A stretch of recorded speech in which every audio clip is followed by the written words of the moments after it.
Basilio, anong iyong ginagawa? Sinusubukan ko po sagutan ng takdang aralin sa SIP na yan. Mabuti kung gayon. Mayroon lamang akong hihilingin sa'yo. Ano po yun? Pwede bang unawain mo na lamang si Kapitan Tiago at pagilingin mo na lamang siya? Apo, Ginoong Simon. Mabuti kung gayon. Huwag kang mag-alala, Basilio. May mabuting trabaho naghihintay sa'yo sa maunlad na lalawigan. At maaari kang maging propesor pagkatapos mo mag-aral ng medisina. Sige po. O sige, maiwan ka muna namin dyan, ha? Sige.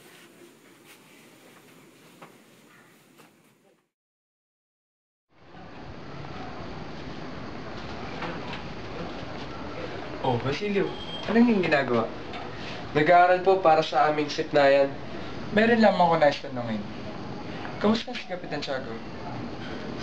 Malubha. Mahinang-mahina ang pulso at walang gana sa pagkain. Kalat na ang lason sa kanyang katawan at maaaring bukas o makalawa ay mamatay Katulad ng Pilipinas. Ilang gabi na siyang nagigising ng walang ilaw at ang akala niya'y nabulag siya at kinuha ko raw ang kanyang mga mata. Nagsisigaw siya at minumura ako, ngunit nung isang pagkakataong nagdala ako ng kandila, napagkamalan ako si Padre Irene.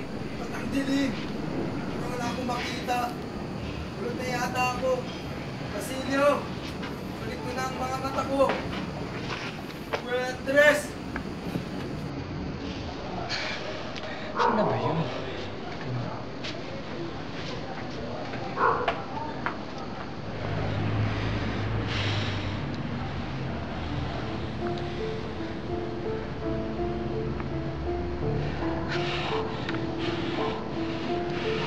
Ano po yun? Pakinggan mong mabuti ang aking sasabihin. Mahalaga ang bawat sandali.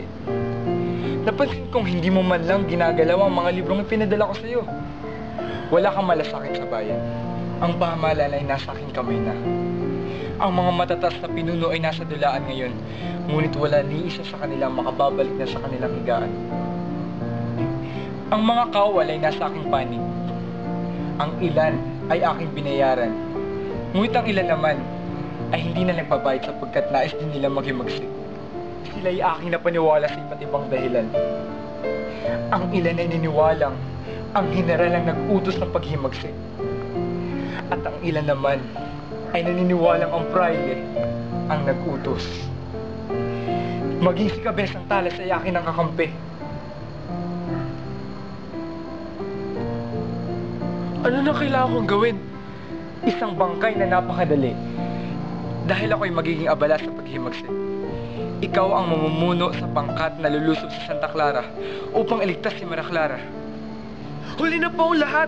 Namatay na si Maria Clara kanina ay ka-6 ng hapon. Nanggaling po ako kanina sa kumbento kaya ako nalaman.